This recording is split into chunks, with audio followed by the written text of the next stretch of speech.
விவி national plastic chairs உடலுக்கு rest, சேருக்கு best. சன்லேண்ட்ல சமைச்சா சக்தி தானா வரும். மாணவர்களின் சிந்தனைகளை வடிவமைக்க SNS இன்ஸ்டிடியூஷன்ஸ். இன்னும் ஓராண்டுக்கு எந்த பிரச்சனையும் ஏடிஎம்கேல இருக்காது, இப்படியே ஓடும். எடப்பாடி மேலே எவ்வளோ வருத்தம் இருந்தாலும் சீனியர்ஸுக்கு அவங்களால அவரை மீறி போக முடியாது, அவங்கள எடப்பாடியால் வெளியில் அனுப்ப முடியாது. சீனியர்ஸ்க்கு என்ன வருத்தம்?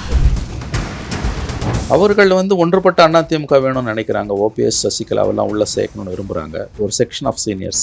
பட் அவர் எடப்பாடி உறுதியாக இருக்கார். அதே மாதிரி பிஜேபி உறவு வேணான்றதுலேயும் ஒரு உறுதியாக இருக்கார். சசிகலாவா எடப்பாடியா, டிடிவியா எடப்பாடியான்னு வரும்பொழுது எடப்பாடி பக்கம் நின்னவங்க தானே இந்த சீனியர் நின்னாங்க. ஆனால் பட் இப்போ தொடர் தோல்விகள் வருது இல்லையா? ஜெயலலிதாவை தொடர் தோல்விகளை சந்திச்சவங்க தானே. இந்த தோல்விகளுக்கு ஒரு வித்தியாசம் இருக்குது. ஜெயலலிதா சந்தித்த தோல்விகளுக்கும் எடப்பாடி சந்திக்கிற தோல்விகளுக்கும் ஒரு வித்தியாசம் இருக்குது. எடப்பாடி ஒரு ஜெயலலிதா அல்ல. சீனியர்ஸ் இப்போ சசிகலா, ஓபிஎஸ் இவங்களெல்லாம் உள்ளே கொண்டு வரணும்னு ஆசைப்பட்டாலும் கூட யார் தலைமையில்? சசிகலா அவங்களுக்கு ஆதரவே கிடையாதுங்க. அவங்களுக்கு இந்த அம்மா அவங்களா அவங்கள பொதுச் செயலாளர்னு சொல்லிக்கிறாங்க. கட்சிக்குள்ளே அவங்களுக்கு எந்த செல்வாக்குமே இன்னைக்கு இல்லை. பிடிக்குதோ பிடிக்கலையோ அதிமுகன்றது எடப்பாடி கண்ட்ரோலில் தான் இருக்குது. இதை நீங்கள் முதலில் ஒப்புக்கொள்ள வேண்டும். குடியா போச்சுன்னா 26 திமுக அமோக வெற்றி பெறும். ஸோ இப்போ ஓபிஎஸ், டிடிவி, சசிகலாவையெல்லாம் உள்ளே சேர்த்துக்கிட்டா ஸ்ட்ராங்காக இருக்கலாமா? டிடிவியும் சேர்த்துக்கிட்டாங்கன்னா, டிடிவியோட அல்லது அலைன்ஸ் போட்டுக்கிட்டாங்கன்னா, பிஜேபியை தவிர்த்துட்டு இவங்க பாமக, தேமுதிகலாம் ஒன்று சேர்ந்தாங்கன்னா அப்போ கண்டிப்பாக டஃப் ஆகிட்டு. அப்படின்னா அப்போ தான் யார் தலைமைன்னு தானே சார் இருக்கு. அவங்க எடப்பாடி பட்டாலும் கூட எதங்க இப்போ சசிகலா எடப்பாடி வரையில் ஏற்றுக்க மாட்டார். இப்போ எப்படி 24 யாராவது வந்தாங்கன்னா அவங்கள சேர்த்துக்கிட்டு தேமுதிக அல்லது கிருஷ்ணசாமி அந்த மாதிரி ஆளுங்களை, அந்த மாதிரி கட்சிகளை சேர்த்துக்கிட்டு எலெக்ஷனுக்கு போவார். அதில் தோற்று தான் போவார். அதுக்கும் அவர் தயாராக இருக்கார். தோல்வியாக இருந்தாலும் பரவாயில்லைன்னு ரெடியாக இருக்கார். நான் சொல்கிறேன், நீங்கள் எழுதி வைத்துக் கொள்ளுங்கள், பிஜேபியோட அலைன்ஸ் போக மாட்டார். அதே மாதிரி வெளியில் போனவங்களையும் அவர் சேர்க்க மாட்டார். ஓபிஎஸ் சசிகலாவை கண்டிப்பாக சேர்க்க மாட்டார். ஏன் அவர் அவங்கள சேலஞ்சராகவும் பார்க்குறாரு. உள்ளே வந்துட்டாங்கன்னா தன்னுடைய அத்தாரிட்டி போய்டுன்னு பயப்படுறாரு. That's true. திமுகவோட அந்த மெகா அலைன்ஸ், பிஜேபி தலைமையில் பாமக, ஓபிஎஸ், எடப்பாடி தலைமையில் ஒரு அணி, சீமானு விஜய் ஃபேக்டர் 5 முனை போட்டின்னா எழுதி வைத்துக் கொள்ளுங்கள், திமுக சாதாரணமாக 200 சீட் அடிக்கும். அதிமுக செயற்குழு கூட்டம் நடந்துருந்துச்சு. அதில் ஒரு பூகம்பம் வெடிக்கும் அப்படின்லாம் பேசப்பட்டு இருந்துச்சு. ஒரு பூகம்பம் வெடிக்காது, அதெல்லாம் வெடிக்காதுன்னு நான் முதலே சொன்னேன். நான் என்னை பொறுத்த வரைக்கும் நான் சொன்னேன். நான் இப்போதைக்கு இது ஓடும். எலெக்ஷன் எங்கேயோ கிடக்குது. அடுத்த ஆண்டு இன்னும் ஓராண்டுக்கு எந்த பிரச்சனையும் ஏடிஎம்கேல இருக்காது, இப்படியே ஓடும். எடப்பாடி மேலே எவ்வளோ வருத்தம் இருந்தாலும் சீனியர்ஸுக்கு அவங்களால அவரை மீறி போக முடியாது, அவங்கள எடப்பாடியால் வெளியில் அனுப்ப முடியாது. சீனியர்ஸ்க்கு என்ன வருத்தம்? அவர்கள் ஒன்றுபட்ட அதிமுக வேணும்னு நினைக்கிறாங்க. ஓபிஎஸ் சசிகலாவெல்லாம் உள்ளே சேர்க்கணும்னு விரும்புகிறாங்க ஒரு செக்ஷன் ஆஃப் சீனியர்ஸ். பட் அவர் எடப்பாடி உறுதியாக இருக்கார். அதே மாதிரி பிஜேபி உறவு வேணான்றதுலேயும் ஒரு உறுதியாக இருக்கார். சசிகலாவா எடப்பாடியா, டிடிவியா எடப்பாடியான்னு வரும்பொழுது எடப்பாடி பக்கம் நின்னவங்க தானே இந்த சீனியர் நின்னாங்க. ஆனால் பட் இப்போ தொடர் தோல்விகள் வருது இல்லையா? இப்போ நீங்கள் ஜெயலலிதா மரணத்துக்கு பிறகு பார்த்தீங்கன்னா எத்தனை தோல்விகள். 19 பார்லிமெண்ட்டு, 21 அசம்பிளி, அஃப்கோர்ஸ் 66 சீட் வாங்கினாலும் ஆட்சி போச்சு. அதுக்கு பிறகு லோக்கல் பாடியில் அடி. இப்போ மறுபடியும் இது. ஜெயலலிதாவை தொடர் தோல்விகளை சந்திச்சவங்க தானே. இவ்வளோ தோல்விகள் அவங்க சந்திக்கல. 2004 2000 இல்லை 2004 பார்லிமெண்ட்டில் தோத்தாலும் 2006 அவங்க இழக்கிறாங்க. பட் 60 சீட் வாங்குறாங்க. அதோட முக்கியம், கலைஞரால் தனி மெஜாரிட்டியில் ஆட்சி அமைக்கலாம். மைனாரிட்டி கவர்மெண்ட்டை தான் ஃபார்ம் பண்ண முடிஞ்சது. போட்டிட்டதே 2009 தோக்குறாங்க. பட் 11 ஜெயிச்சாங்க. 3 தேர்தலில் தோத்தாங்க. பட் இந்த தோல்விகளுக்கு ஒரு வித்தியாசம் இருக்குது. ஜெயலலிதா சந்தித்த தோல்விகளுக்கும், நீங்கள் சொல்கிறது கரெக்டு, தோல்விகளுக்கும் எடப்பாடி சந்திக்கிற தோல்விகளுக்கும் ஒரு வித்தியாசம் இருக்குது. எடப்பாடி ஒரு ஜெயலலிதா அல்ல, அது நீங்கள் முதல்ல புரிஞ்சுக்கணும். அவர் கண்டிப்பாக ஒரு ஜெயலலிதா கிடையாது. ஜெயலலிதாவை ஜெயிச்ச சீட்ஸை விட எதிர்கட்சியாக எடப்பாடியால் அதிகம் ஜெயிச்சு உட்கார முடியுது இல்லை. 5 சீட்டு கூட வாங்கியிருக்காங்க. அதனால் அவர் ஜெயலலிதா ஆகிட மாட்டார். 2006 ஜெயலலிதா 61 சீட்டு ஜெயிச்சாங்க. எடப்பாடியார் இன்னைக்கு 66 சீட்டு ஜெயிச்சிருக்காரு. பட் அவர் என்ன ஜெயலலிதாவோட பெரிய லீடர் ஆகிடுவார்? அது எப்படி ஆகும்? இல்லை சார், அதான் கரிஸ்மேட்டிக் இல்லை, பெரிய லீடர் இல்லைங்கும் போதே ஜெயிக்கிறார்ல. கரெக்டா? அதுவும் சவுத்தில் பெரிய வீக்னஸ். அப்போ நீங்கள் அதையெல்லாம் தாண்டி ஜெயிக்கிறார்ல. பிளவு இருக்கு. 2006 ஜெயலலிதா கூட பிளவு இல்லை. 21 பிளவு இல்லை, 21 ஒன்றுபட்ட அதிமுக. சார், அப்பயும் அம்மா மக்கள் முன்னேற்ற கழகம் தனியா நிக்குது. சசிகலாவோட அப்படியும் 66 பேர் ஜெயிச்சாங்க. சசிகலா சீன்லேயே இல்லை. ஓபிஎஸும் இபிஎஸும் ஒன்றா இருந்தாங்க. பார்லிமெண்ட் ஒரு ஸ்வீப், பெரிய லாஸ். பட் ஜெயலலிதாவோட நீங்கள் அவரை ஒருபோதும் அந்த தோல்விகளோட இதை ஒப்பிட பண்ண முடியாது. பட் எடப்பாடி அவ்வளோ வீக் இல்லைங்கிறதுக்கு இல்லை அவர்கிட்ட இல்லைங்க. ஏடிஎம்கேலேருந்து கணிசமான வாக்குகள், ஒரு 5-7% ஓட்டு ஜெயலலிதா மரணத்துக்கு பிறகு வெளியில் போச்சு. 21 அது உண்மை அலையன்ஸில் தப்பிச்சாங்க. 24 அது நிரூபணமாக இருக்கிறது. லோக்கல் பாடிஸ்லையும் 24 நிரூபணமானது. இவங்களோட பழைய வாக்கு வங்கி அவங்களுக்கு இன்றைக்கி இல்லை. இன்றைக்கி அரௌண்டு 20% தான் அவங்களுக்கு ஓட் பேங்க். சீனியர்ஸ் இப்போ சசிகலா ஓபிஎஸ் இவங்களெல்லாம் உள்ளே வரணும் கொண்டு வரணும்னு ஆசைப்பட்டாலும் கூட யார் தலைமையில்? இல்லை பாருங்கள், இது ரொம்ப ஸ்பெக்குலேட்டிவாக நம்ம பேசிக்கிட்டு இருக்கோம். இதுக்கு ஒரு அர்த்தமும் கிடையாது. அவங்க கட்சி இன்றைக்கி ஒன்றா இருக்குது. நீங்கள் எல்லாம் சொன்னீங்க பூகம்பம் வரும், அது வரும், இது வரும்னு ஒன்றும் வரல. தெளிவாக இருக்காங்க அவங்க. ஓபிஎஸ் இன்றைக்கி அவருக்கு எந்த விதமான செல்வாக்கும் கிடையாது அவருக்கு. இதுதான் உண்மை. சசிகலா அவங்களுக்கு சுத்தமாக அவங்களுக்கு ஆதரவே கிடையாதுங்க. அவங்களுக்கு அந்த அம்மா அவங்கள பொதுச் செயலாளர்னு சொல்லிக்கிறாங்க. கட்சிக்குள்ளே அவங்களுக்கு எந்த செல்வாக்குமே இன்றைக்கி இல்லை. ஸோ அதனால் இது நீங்கள் இன்றைக்கு பிடிக்குதோ பிடிக்கலையோ அதிமுகன்றது எடப்பாடி கண்ட்ரோலில் தான் இருக்குது. இதை நீங்கள் முதலில் ஒப்புக்கொள்ள வேண்டும்.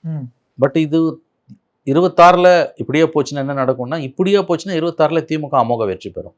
இந்த 2024 எலெக்ஷன் ரிசல்ட், இந்த கூட்டணி இருக்கு இல்லையா, திமுகவோட அந்த மெகா அலையன்ஸ், பிஜேபி தலைமையில் பாமக ஓபிஎஸ் இந்த கூட்டணி, எடப்பாடி தலைமையில் ஒரு அணி, சீமான் விஜய் ஃபேக்டர் 5 முனை போட்டின்னா எழுதி வைத்துக்கொள்ளுங்கள், திமுக சாதாரணமாக 200 சீட் அடிக்கும். திமுக கூட்டணி 200 ஸ்டாலின் சொல்கிறது நடக்கும். ஆனால் அதற்கு காரணம் திமுகவோ அதனுடைய செல்வாக்கோ கிடையாது, எடப்பாடி பழனிசாமியும் கூட்டணி கட்சிகள் எதிர்கட்சிகளிடையே உள்ள ஒற்றுமையின்மையும். ஸோ இப்போ ஓபிஎஸ் டிடிவி சசிகலாவையெல்லாம் உள்ளே சேர்த்துக்கிட்டா ஸ்ட்ராங்காக இருக்கலாமா? டிடிவியும் சேர்த்துக்கிட்டாங்கன்னா, டிடிவியோட அல்லது அலைன்ஸ் போட்டுக்கிட்டாங்கன்னா, பிஜேபியை தவிர்த்துட்டு இவங்க பாமக தேமுதிகலாம் ஒன்று சேர்ந்தாங்கன்னா அப்போ கண்டிப்பாக டஃப் ஃபைட் இருக்கும். அப்படின்னா அப்போ தான் யார் தலைமைன்னு தானே சார் இருக்கு. அவங்க எடப்பாடி பட்டாலும் கூட எதங்க இப்போ சசிகலா எடப்பாடி ஒரு வரையில் ஏற்றுக்க மாட்டாங்க. ஓபிஎஸ் இல்லை, எடப்பாடி 2 விஷயத்தில் தெளிவாக இருக்காருங்க. நான் அறிந்த வரையில் 26 பிஜேபியோட அலைன்ஸ் கிடையாது. என்ன நடந்தாலும் தான் கட்சியை பாதியாக துண்டாக உடஞ்சாலும் பிஜேபியோட அலைன்ஸ் கிடையாது. எப்படி 24 கன்ஃபார்மாக ரொம்ப கான்ஃபிடென்ட்டாக இருந்தாரோ அதே மாதிரி அதில் கான்ஃபிடென்ட்டாக இருக்கும். என்னால் அதை உறுதியாக சொல்ல முடியும். அதே மாதிரி இன்னொரு விஷயத்தில் ஒரு உறுதியாக இருக்கார். வெளியில் போனவங்க ஓபிஎஸ் சசிகலா 2 பேருக்கும் உள்ள இடம் இல்லை. இந்த 2 விஷயத்தில் தன்னுடைய அந்த உறுதிப்பாட்டுக்கு எதிராக சீனியர்ஸ் யாராவது பெரிய அளவில் போர்க்கொடி தூக்கினா அவங்கள கன்வின்ஸ் பண்ண ட்ரை பண்ணுவார். நான் அறிந்த வரையில் சொல்கிறேன். அவர் கன்வின்ஸ் பண்ணுறதுல அவர் தோற்று போனார்னா போகிறவங்க போட்டும், தான் கட்சியிலேருந்தே சிலர் வெளியேறினாலும் கவலைப்பட மாட்டார். இப்போ எப்படி 24 யாராவது வந்தாங்கன்னா அவங்கள சேர்த்துக்கிட்டு தேமுதிக அல்லது கிருஷ்ணசாமி அந்த மாதிரி அது மாதிரி கட்சிகளை சேர்த்துக்கிட்டு எலெக்ஷனுக்கு போவார். அதில் தோற்று தான் போவார். அதுக்கும் அவர் தயாராக இருக்கார். தோல்வியாக இருந்தாலும் பரவாயில்லைன்னு ரெடியாக இருக்கார். இந்த 2 விஷயத்தில் காம்ப்ரமைஸ் பண்ணி ஜெயிக்கிறத விட இந்த 2 விஷயம் இல்லாமல் தேர்தல் முடிவுகள் எப்படி போனாலும் பரவாயில்லன்ற முடிவில் தான் அவர் இருக்கார். ஏன் நிச்சயமாக அவர் 26 நான் சொல்கிறேன், நீங்கள் எழுதி வைத்துக் கொள்ளுங்கள், பிஜேபியோட அலையன்ஸ் போக மாட்டார். அதே மாதிரி வெளியில் போனவங்களையும் அவர் சேர்க்க மாட்டார். என்ன நடந்தாலும் ஓபிஎஸ் சசிகலாவை கண்டிப்பாக சேர்க்க மாட்டார். ஏன் அவர் அவங்கள சேலஞ்சராகவும் பார்க்குறாரு. உள்ளே வந்துட்டாங்கன்னா தன்னுடைய அத்தாரிட்டி போயிடுன்னு பயப்படுறாரு. That's true. ஒன்று, அவங்க பிஜேபி பக்கம் ஏடிஎம்கேவை நகர்த்துவாங்க, அது அவருக்கு பிடிக்கல. 2வது, தன்னுடைய தலைமைக்கு ஒரு சேலஞ்ச் வரும்னு அவர் நம்புகிறார். அது நியாயமான ஒரு கவலை அது. அதனால் அவர் இதோட எண்டு அவர் கூட இருக்கிறதுலே இப்போ ஒரு 6 மந்திரிங்க அவருக்கு எதிராக செயல்படுறாங்கலாம் சொல்கிறாங்க, பழைய மந்திரிகள், பழைய மினிஸ்டர்ஸ். அதெல்லாம் நடந்தால் கூட அவர் கவலைப்பட மாட்டார். ஓகே, எழுதி வச்சுக்கோங்க. அது நடந்தாலும் அவர் கவலைப்பட மாட்டார். 6 மினிஸ்டர் போர்க்குடி தூக்கி தனி அணியாக செயல்பட்டு கட்சியை உடஞ்சு 62 எம்எல்ஏல 25 எம்எல்ஏ வெளில போனான்னா கூட அவர் கவலைப்பட மாட்டார். கட்சி இருகூறாக செங்குத்தாக பிளந்தால் கூட அவர் 2 விஷயத்த செய்ய மாட்டார். அடுத்த தேர்தலில் பிஜேபியோட போக மாட்டார், பிரிஞ்சவங்கள சேர்த்துக்க மாட்டார். எழுதி வைத்துக் கொள்ளுங்கள். அல்டிமேட்டாக அதிகாரம் கிடைக்குது, நம்ம வலுவாக இருக்கலாம். அவர் அதில் என் தலைமையில் வந்தீங்கன்னா வாங்க, பிஜேபி வேணாம். 12-14% முஸ்லீம்ஸ், கிறிஸ்டியன்ஸ், மைனாரிட்டிஸ் ஓட்டு வெளியில் போனதுக்கு பிஜேபி தான் காரணம். அதனால் நான் அதை சேர்க்க மாட்டேன்.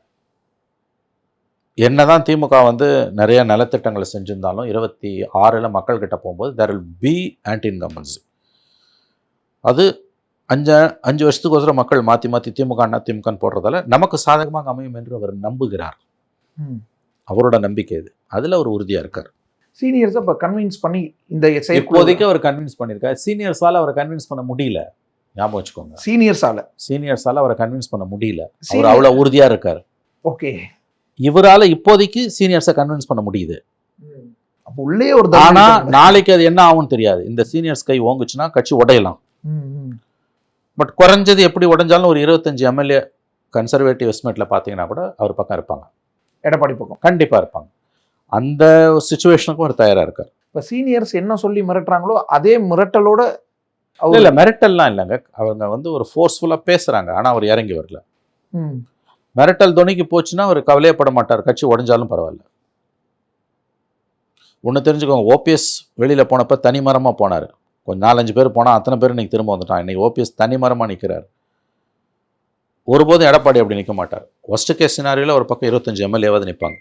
6 சீனியர்ஸ்ன்றீங்க, அவங்களும் பவர்ஃபுல்லான எக்ஸ் மினிஸ்டர்ஸ் தானே சார் அந்தந்த பகுதிகளில். அதுதான் இது. நீங்கள் இப்போ அடுத்து என்ன ஷேப்புக்கு போவோம், இவங்க உடைப்பாங்களான்னா உடைக்கலாம். அது அடுத்த ஆண்டில் தான் நம்ம சொல்ல முடியும். ஆனால் உடைச்சா அது இன்னும் மோசமாக போகும். அதுதான் நான் சொன்னேன். வேலை சீனியர்ஸுக்கு அதிமுக ஆட்சி அதிகாரத்தில் கொண்டு வரதுக்கு இவங்க வந்தால் சரின்னு தோணுச்சுன்னா, பெரிய ஃபோர்ஸ் வெளியில் போனால் அது இன்னும் ஆபத்துங்கிறனால கன்வின்ஸ்டாக தானே இருந்தாங்க. நான் மறுபடியும் சொல்கிறேன், சீனியர்ஸால் ஒரு கட்டத்துக்கு மேலே அவங்க வந்து வெற்றி பெறுகிறார்கள் என்று வைத்துக்கொள்ளுங்கள் ஒரு வாதத்துக்கு. அதுக்கு வாய்ப்பு இருக்குது, நான் அந்த வாய்ப்பை மறுக்கலை. அப்போ என்ன நடக்கும், கட்சி செங்குத்தா உடையும். ஓபிஎஸ் மாதிரி தனிமரமாக எடப்பாடி நிற்க மாட்டார். அதான் சார், இப்படி செங்குத்தா உடஞ்சிடக்கூடாதுங்கிறதுக்காகவே சீனியர்ஸ் கன்வின்ஸ் ஆக மாட்டாங்க. அவங்களுக்கு நிர்பந்தங்கள் வந்துன்னா அவங்க உடைப்பாங்க. அவங்களுக்கு என்ன நிர்பந்தம் வரும்? அவர்களுக்கு வெவ்வேறு பிரச்சனைகள் இருக்கிறது. ஸோ இது நாளைக்கு இது ஏடிஎம்கே எப்படி போகுன்றது நீங்கள் வந்து உறுதியாக சொல்ல முடியாது. ஏன் வந்து திமுக கூட்டணி இவ்வளோ வலுவாக இருக்குன்னா, ரொம்ப முக்கியமான ஆன்டிபாடி ஒரு முக்கியமான காரணம். இன்னொரு காரணம், எடப்பாடி நம்பிக்கை தரக்கூடிய ஆளுமையாக வரவில்லை. முந்திலாம் திமுக பிடிக்கலன்னா அதிமுக பிடிக்கலன்னா திமுகன்னு மாறி 50 வருஷமாக இந்த 2 இடதுசாரிகளும் வேறு சில கட்சிகளும் போயிட்டு இருந்தாங்க. இன்றைக்கி அவங்க எவ்வளவு வருத்தங்கள் இருந்தாலும் திமுக மீது அதை சகிச்சுக்கிட்டு திமுகவோடு இருக்கிறதுக்கு காரணம் 2. ஒன்று ஆன்டி பிஜேபி, இன்னொன்று ஏடிஎம்கே பவர்ஃபுல்லாக இல்லை. 2009 ஜெயலலிதா கிட்ட போய் 2 லெஃப்ட்டும் சேர்ந்தான்ல. 2004 அசம்பிளி, பார்லிமெண்ட், 2006 அசம்பிளியில் கலைஞரோட இருந்துட்டு 2 லெஃப்ட்டும் வந்து காங்கிரஸை விட்டுட்டு வெளியில் வந்து 1, 2, 3 அக்ரிமெண்ட்டில் 2008 வெளியில் வந்த பிறகு காங்கிரஸ் திமுக கூட்டணி இருக்கின்ற காரணத்துக்காக, காங்கிரஸ் திமுகவோட இருக்கின்ற காரணத்துக்காக 2009 ஜெயலலிதாவோட போய் சேர்ந்தாங்க. 2011 ஜெயலலிதாவோட இருந்தாங்க. 14 அந்த அம்மா கைட்டு விட்டாங்க. 16 அந்த அம்மா அவங்க கிட்டே சேர்க்கல. மக்கள் நல கூட்டணி வச்சாங்க, ஒன்றும் இல்லாமல் வாஷ் அவுட் ஆச்சு. அந்த அம்மா ஜெயிச்சாங்க, கட்சியில் அவங்களும் போய் சேர்ந்தாங்க. இன்றைக்கி வந்து எதிர்கட்சிகள்கிட்ட திமுக அதிமுகன்னு மாறி 50 வருஷமாக இருதுருவ அரசியலில் இருந்த 2 இடதுசாரிகளும் 20 வருடங்களாக இருக்கக்கூடிய விசிகாவும் திமுக மீது எவ்வளவு வருத்தங்கள் இருந்தாலும் திமுக கூட்டணியில் தான் 26 இருப்பாங்க. ஏன்னா எடப்பாடி நம்பிக்கை தரக்கூடிய அளவுக்கு ஒரு தலைவராக முகிழ்க்கவும் இல்லை, அதிமுகவை அவர் வந்து பலப்படுத்தவும் இல்லை. ஒருவேளை சார், இப்போது பாஜக திமுக கொஞ்சம் நெருங்குது, இணக்கமாகறாங்க, ஒருவேளை கூட்டணிக்கு வாய்ப்பு இருக்குன்னெல்லாம் பேச ஆரம்பிக்கிறாங்கல்ல. இப்போ அது ஒருவேளை திமுக கூட்டணியிலேருந்து சில கட்சிகளை பிரித்து அதிமுக பக்கம் கொண்டு வரலாமோ? அதற்கு ஒருவேளை அதிமுகவை கூட அதற்கான வேலைகளை செய்யலாமோ? ஒன்று புரிஞ்சுக்கோங்க, பிஜேபிக்கும் திமுகவும் இணக்கம் இருக்குன்னு எவ்வளவு தகவல்கள் வந்தாலும், எவ்வளவு சமிக்ஞைகள் வந்தாலும், நேரடியாக பிஜேபியோடு திமுக உறவு கொள்ளும் வரையில் திமுக கூட்டணியில் தான் இவர்கள் இருப்பார்கள். திமுக கூட்டணியினர். ஆமாம். 1999 கலைஞர் பிஜேபியோட போன மாதிரி வெளிப்படையாக போய் பிஜேபியோட கைகோத்தாருனாலே தவிர ஸ்டாலின் அதை செய்ய மாட்டார். கண்டிப்பாக செய்ய மாட்டார். அது தற்கொலை, அரசியல் தற்கொலை என்பது அவருக்கு நன்றாக தெரியும். பொலிட்டிக்கல் ஹராக்கிரி. 26 அதை கண்டிப்பாக செய்ய மாட்டார். அதை செஞ்சால் தான் இவங்க ஏடிஎம்கே பக்கம் போவாங்க. அதை அவர் செய்யாத வரைக்கும் எவ்வளோ வருத்தங்கள் இருந்தாலும் இவங்க திமுக தான் இருப்பாங்க. உங்களுக்கு ஒரு ஆப்ஷன் இல்லை. பவர்ஃபுல் ஏடிஎம்கே இருந்திருந்ததுன்னா அதை பற்றிலாம் யோசிக்கலாம். இன்றைக்கி அது வாய்ப்பே இல்லை. இந்த செயற்குழு கூட்டம், அதிமுகவின் செயற்குழு கூட்டம்ல என்ன நடந்துச்சு சார்? என்ன யூஸ்வலான விஷயங்கள், வருஷத்துக்கு 2 தடவை கூட்டணும், அதை கூட்டணும். மத்திய அரசு வேற கண்டிச்சிருந்தாங்க. ஆமாம், தெளிவாக இருக்காங்க. ஆன்டி பிஜேபி ஸ்டாண்டில் உறுதியாக இருக்குன்றதை மீண்டும் நிரூபிச்சுட்டு இருக்காங்க. ஏன்னா அந்த வாக்கு வங்கியை, இழந்த வாக்கு வங்கியை, குறிப்பாக 12லேருந்து 14 சிறுபான்மையினர் வாக்கு வங்கி, ஆன்டி பிஜேபி வாக்கு வங்கி, திமுகவையும் பிடிக்காத ஆன்டி பிஜேபி இன்றைக்கி பிடிக்குதோ பிடிக்கலையோ திமுக ஓட்டு போட்டுருக்கான்ல, அவனுக்கு ஒரு ஆப்ஷனை கொடுக்கணும்னு பார்க்குறாங்க. அதனால தான் மத்திய அரசை கண்டிச்சு தீர்மானம்.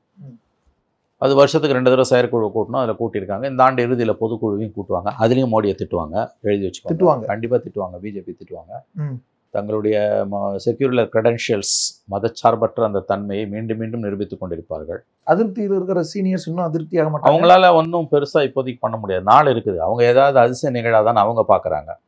இன்னும் 22 மாதம் இருக்குது. அடுத்த ஆண்டு மத்திய பகுதியில் இறுதியிலோ நிலைமை ஓரளவு கிளாரிட்டி வரலாம் உங்களுக்கு வந்து. பட் நான் சொல்கிறேன், எழுதி வச்சுக்கோங்க, என்னுடைய அவதானிப்பு, என்னுடைய அனுபவத்திலும் அவரை நான் அறிந்தவன் என்கின்ற முறையிலும் சொல்கிறேன், எடப்பாடி பழனிசாமி 26 பிஜேபியோடும் போக மாட்டார். இந்த பிரிந்த ஓபிஎஸ் சசிகலாவையும் சேர்த்து கொள்ள மாட்டார். என்ன நடந்தாலும் சீனியர்ஸ் கன்வின்ஸ்டு ஆகலாம், அல்லது கன்வின்ஸ் ஆகலன்னா அவங்க வெளியில் போகலாம். அதனால் வரக்கூடிய பாதிப்புகளை சமாளிப்பதற்கும் தன்னை அவர் தயார்படுத்திக் கொண்டிருக்கிறார் எடப்பாடி பழனிசாமி என்று தான் நான் அறிகிறேன். அதிமுக அளவில் அவர் ஒரு ஸ்ட்ராங்கான லீடரா இருக்கு. எஸ், அதில் தெளிவாக இருக்கார். ஜெயலலிதாவுக்கு பிறகு தான் தலைவர். அதில் என்ன நஷ்டம் வந்தாலும் நான் ஏற்றுக்க தயார் அந்த முயற்சியில். அதில் தெளிவாக இருக்கார் அவர். நன்றி சார், உங்களுடைய நேரத்துக்கு. நன்றி நன்றி நன்றி நன்றி. விவி நேஷனல் பிளாஸ்டிக் சேர்ஸ் உடலுக்கு ரெஸ்ட், சேருக்கு பெஸ்ட். சன்லேண்ட்ல சமைச்சா சக்தி தானா வரும். மாணவர்களின் சிந்தனைகளை வடிவமைக்க SNS இன்ஸ்டிடியூஷன்ஸ்.